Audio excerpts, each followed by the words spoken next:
Panorama group, जो सोचता है वो करता है। और पूरे बिहार में आप देखें जिस प्रकार से लॉ एंड ऑर्डर की बात आ रही है, कोई एक ऐसा दिन नहीं जिस दिन 200 राउंड गोलियां जो है ना चल रही हो। अपराधी जो है बेलगाम हो गए हैं। यहाँ तक की स्थिति हम लोगों ने देखी है कि पुलिस का भी एनकाउंटर जो है अपराधियों ने किया है। कई जगह हादसे हो रहे हैं, बलात्कार हो रहा है, व्यावसायिक समाज पर जो है लगातार हत्या जैसे बातें सामने आ रही हैं। और कई पीड़ित परिवार से हम स्वयं मिलने भी कई जगह हम गए थे। आप कह सकते हैं कि लॉ एंड ऑर्डर की स्थिति जो है भयावह हो रखी है, एकदम आउट ऑफ कंट्रोल हो चुके हैं अपराधी। लॉ एंड ऑर्डर का क्रिमिनल डिसऑर्डर हो चुका है पूरे बिहार में। माननीय मुख्यमंत्री जी अचेत अवस्था में हैं, कुछ अभी नहीं दिखाई दे रहा है उनको, न समझ आ रहा है। मुख्यमंत्री टायर्ड हो गए हैं। रिटायर्ड अधिकारी जो हैं, जो भ्रष्टाचार में डूबे लोग हैं, चंद ऐसे मंत्री जिनका बिहार के खजाने को लूटने के अलावा और कोई काम नहीं है, वही लोग जो है बिहार चलाने का काम कर रहे हैं। जनता जो है पीड़ित है। हम लगभग हर दिन कोई ना कोई जिले जाते हैं। अभी यहाँ से हम नवादा भी जाएंगे, वहाँ जो शहीद हुए हैं उनके परिजनों से भी हमारी मुलाकात होगी। पार्टी द्वारा आर्थिक मदद भी की जाएगी और लगातार हम लोग जो है शहीदों के सम्मान में भी जा रहे हैं। कहीं भी कोई भी जनता के सुख दुख में बिहार सरकार का एक मंत्री बता दीजिए, कोई बता दीजिए, कोई खड़ा नहीं है। अब विपक्ष के लोग मजबूती के साथ बिहार के जनता के सुख दुख में खड़े हैं। और हम लोगों ने पहले भी कई की बात, लोग बिजली स्मार्ट मीटर से लोग परेशान हैं, लोग भ्रष्टाचार, थाना चले जाइए, ब्लॉक चले जाइए, लोग परेशान हैं, लोग महंगाई से जो है परेशान हैं। अभी हाल फिलहाल में कुछ महीने पहले ही जो है गैस का 50 रुपया बढ़ा, पेट्रोल डीजल का बढ़ा। लोगों का आय नहीं, इनकम नहीं, खर्च ज्यादा है। बिहार में पलायन लगातार बढ़ता जा रहा है। और ये हम नहीं कह रहे, बल्कि भारत सरकार का नीति आयोग का रिपोर्ट कह रहा है। बिहार गरीबी में नंबर 1 है, बिहार बेरोजगारी में नंबर 1 है, पलायन में सबसे ज्यादा। इसी राज्य में पलायन होता है तो बिहार उसमें अव्वल है। पूरी तरीके से अराजकता जो है फैली हुई है। और अराजकता तो इस मामले में भी फैली, प्रशासनिक अराजकता भी फैली हुई है। पूरा अफसरशाही जो है बिहार में काबिज हो चुका है। अधिकारी कोई जनता का नहीं सुनते हैं, लोग परेशान हैं। तो हमें पूरा विश्वास है कि 20 साल पुरानी जो खटारा सरकार है, इस बार बिहार की जनता जो है बदलाव करेगी। और जब हम लोग आएंगे तो हमने पहले भी कहा है 200 यूनिट फ्री में बिजली हम लोग उपलब्ध कराएंगे। गैस सिलेंडर का 500 रुपया किया जाएगा। माई बहन मान योजना हम लोग लाएंगे, जिसमें 2,000 रुपये प्रति माह बहनों को खाते में डायरेक्ट जो है वो दिया जाएगा। डोमिसाइल नीति हम लोग लाएंगे। पारसी समाज को लेकर के ताड़ी जो है शराबबंदी से बाहर किया जाएगा, जो कानून बना है। और भी कई योजना है आने वाले समय में बिहार की जनता के समक्ष रखेंगे। लेकिन हम सरकार से अभी हम कहना चाहते हैं और अभी से हम दबाव डालना चाहते हैं कि सबसे ज्यादा लोग परेशान, माताएं बहनें महंगाई से हैं। और जल्द से जल्द जो है माई बहन मान योजना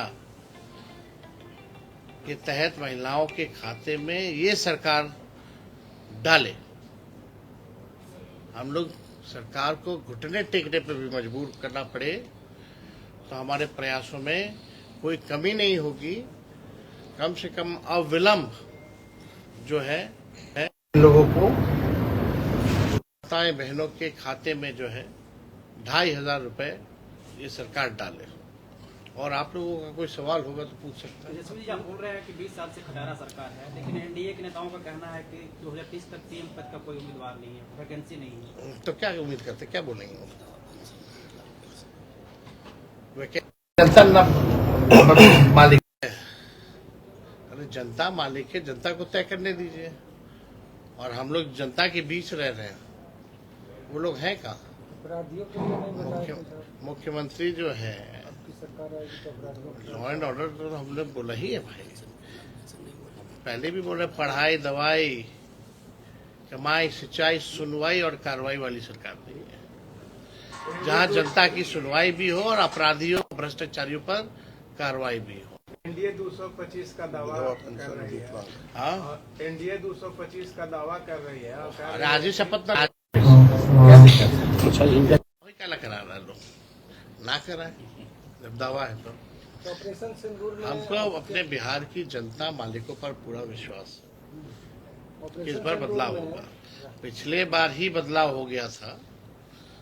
चंद सीटें, 7-8 सीट से ही हम लोग जो है दूर रहे और मात्र 12,000 का ही गठबंधन में अंतर रहा दोनों अलायंस में। और वो भी कैसे कैसे कहाँ तिगरमबाजी करवा करके लोगों ने कहीं 12 वोट से, कहीं 50 वोट से, कहीं 100-200 वोट से हमारे प्रत्याशियों को हराया गया। हम लोग कोर्ट भी गए, वो सब बिहार की जनता जान रही है। क्या ये आप सब हम लोग सचेत हैं। इस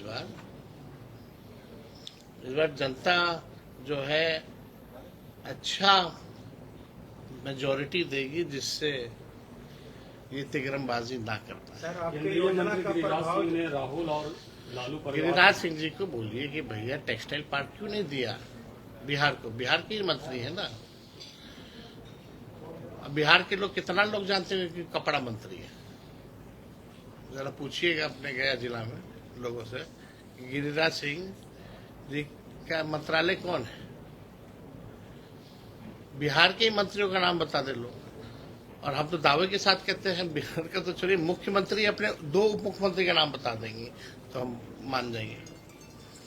अपने कैबिनेट का ही नाम बता दे मुख्यमंत्री। आप भी नहीं जानते होंगे कई मंत्रियों को। मुख्यमंत्री से मिलने करते लोग मिलता ही रहता है ना। पिछले चुनाव में तो अदालत थी इस बार। हाँ, पिछले विधानसभा चुनाव में अदालत थी, लेकिन इस बार नदारत भाई। अब ये सवाल तो चिराग जी से पूछिएगा ना। ऑपरेशन सिंदूर में आपकी उस समय क्यों नदारत थे, अभी क्यों मिल रही, इसका जवाब हम कैसे देंगे? जसवीर जी, ऑपरेशन सिंदूर के बाद जो विदेश जा रहे हैं सांसदों के प्रतिनिधिमंडल, उसमें राजद के एक भी सांसद शामिल नहीं है। है सब पार्टी है। प्रेमचंद गुप्ता है जो साहब के हमारे पार्टी के लीडर हैं।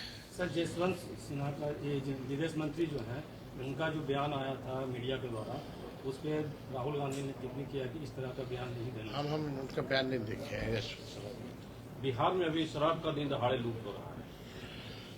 लूट हो रहा है, पुलिस लूट रही है। सप्लाई हो रहा है तो हो ही रहा है, उसमें कहाँ दो रहा है? पब्लिक लूट ले रहा है शराब। तो आप ही के यहाँ के जो नेता हैं बार बार बदल जाते हैं। तो हम क्या करें? चिराग जी का कहना है मंत्री नहीं थे तो कुछ बोलते थे, मंत्री बन गए तो कुछ बोल रहे हैं। चलिए, प्रधानमंत्री फिर बिहार आ रहे हैं, सर क्या कहना है? चिराग जी का कहना है कि हम बिहार आए। मंत्री जी देश के प्रधानमंत्री हैं, कहीं भी जाने का उनका अधिकार है भाई। आना चाहिए, बार बार आए, क्यों नहीं आए? इस बार विधानसभा लेकिन कम से कम हमारा ये अपील रहेगा कि जब चुनाव होता है तभी ना आए, वैसे भी आते रहे। और कम से कम जो वादा करके जाते हैं उसको तो पूरा करें। आके ये बोले कि देखो हम 2014 में आए थे तो 15 में आए, तो बोले कि हमने 14 में आए थे तो हम 14 वाला काम किए। अच्छा सर, आप बताएं कि भाई 20 साल से आपकी जो सरकार है या 11 साल से आप प्रधानमंत्री हैं, बिहार के लिए क्या किया? वो तो चीनी मिल चालू करा के चीनी का चाय पी रहे थे वही मोतिहारी में, कहाँ जूट मिल चालू करा रहे थे, बिहार को विशेष राज्य का दर्जा दे रहे थे, बोली लगा रहे थे। बिहार को विशेष राज्य का दर्जा नहीं मिल रहा है। अच्छा सर, आपके द्वारा तो वादा तो पूरा करना चाहिए। राहुल गांधी के बिहार दौरे को लेकर अब एक और खबरें आ रही हैं कि अब तेजस्वी यादव पीछे हो रहे हैं राहुल क्या साथ है, पीछे आगे कौन होता है? हम लोग एक साथ है, तो आपका भ्रम है, ये तो आपका सवाल है। आप कितने लोगों से सुने हैं? ये आपकी कल्पना है। रोका गया, उसमें चिराग ने कहा कि ये सुरक्षा और लोकल इनपुट है, इस पर राजनीति नहीं। सीएम को गांव में जाने से रोका जा रहा है। आप एक बता, नेता विरोधी दल अगर एक छात्रावास जा रहा है तो इसमें क्या दिक्कत है? आप लॉ एंड ऑर्डर अच्छे होने का दावा करते हैं, वहां भी फेल है। फिर क्या आपकी व्यवस्था नहीं है? आप ये इंतजाम नहीं करा सकते कि एक देश का नेता विरोधी दल अगर दलित के छात्रावास में नहीं जा सकता तो ये किसका फेलियर है? अच्छा सर, आपके द्वारा जो चलाया जा रहा है योजना, जो कहा जा रहा है, उस पर आम जनता में तो प्रभाव बहुत अच्छा है, गरीब गुरुओं के बीच। लेकिन सभा के माध्यम से एनडीए के लोग कह रहे हैं कि ये तेजस्वी यादव देंगे कहां से, इस पर सर थोड़ा सा बताएं आप। कहाँ से देंगे? यही बात पहले हमारे चाचा बोलते थे। यही प्रचार किया जाता है। चाचा यही ना प्रचार करते थे पहले कि कहाँ से देगा, अपने बाप के पास से ला के नौकरी देगा। आज क्या बोलती है कि हम इतना नौकरी दे रहे, इतना नौकरी दे रहे? वो लोग दिया है क्या? वो लोग नीति बनाया है क्या? हमने पढ़ने लिखने वालों को भी टीचर बनाया और खेल कूद वाले को भी स्पोर्ट्स नीति के तहत, पॉलिसी के तहत खिलाड़ियों को भी डीएसपी रैंक तक का प्रावधान किया और 73 खिलाड़ियों को जो के लिए बिहार के लिए मेडल है उनको भी हमने दिया। उसके बाद से तो चुप है लोग। जन स्वराज पार्टी आपके और आप बगल में ही झारखंड है, वहाँ भी हम लोगों ने वादा किया था कि मैया योजना लाएंगे और खाते बनेंगे, वहाँ शुरू है। सीएम के गांव में अच्छा जाने सर, से इस नेताओं को चुनाव रोका में जा जन रहा है। स्वराज को कहाँ देखते हैं? देखिए कितना पार्टी है लोकतंत्र में, बिहार में खास तौर पे नई नई पार्टियां बन रही हैं। लोकतंत्र है, कोई भी पार्टी बनाए, अपना चुनाव लड़े। वजह से आपका इमामगंज सीट हमको किसी की वजह से कोई सीट लूज नहीं होता है, जनता मालिक होती है और हम लोग जनता के बीच जाएंगे। सीएम को गांव में जाने से रोका जाता है नेताओं को। सीएम का गांव कल्याण बीघा है, कल्याण बीघा गांव सीएम का जो गांव है, वहाँ जन स्वराज के नेताओं को जाने से रोका गया है। भाई अब तानाशाही है ही ना भाई, इसमें हम लोग क्या बोल रहे हैं? जो लोग जा रहे हैं तो अमित शाह के कहने पे उन्होंने ही बनाया था, मुख्यमंत्री जी ने राष्ट्रीय उपाध्यक्ष अपने दल का। अब हम इस पे क्या बोल रहे हैं? चलिए, आज अमित शाह को लेटर लिखा है। नहीं, ये बहुत ही महत्वपूर्ण है। कोई भी पैरामिलिट्री फोर्स हो, ड्यूटी के दौरान वो अगर शहीद होते, शहीद का दर्जा नहीं है और ये शहीद का दर्जा होना चाहिए। क्यों नहीं दिया जाता है? लोग अगर नक्सली से लड़ते हैं, लोग अगर आतंकवादी से लड़ते हैं, लोग अगर सीमा पर लड़ते हैं देश की सुरक्षा के लिए, तो उनको शहीद का दर्जा मिलना चाहिए। यही बात हमने लोकसभा में भी हम लोग बोले थे कि अगर हम लोगों की सरकार बनती है केंद्र में, तो हम लोग पैरा मिलिट्री फोर्सेस के लिए जो है शहीद का दर्जा हम लोग दिलाने का काम किया है और यही मांग हमने की है। अभी भी जो शहीद हो रहे हैं, जो शहादत दे रहे हैं, जो पैरामिलिट्री फोर्सेस के हैं, किसके लिए शहादत दिया उन्होंने? देश के लिए दिया। तो हम इतना सा भी सम्मान नहीं दे सकते उनको शहीद दर्जा देने में क्या दिक्कत है?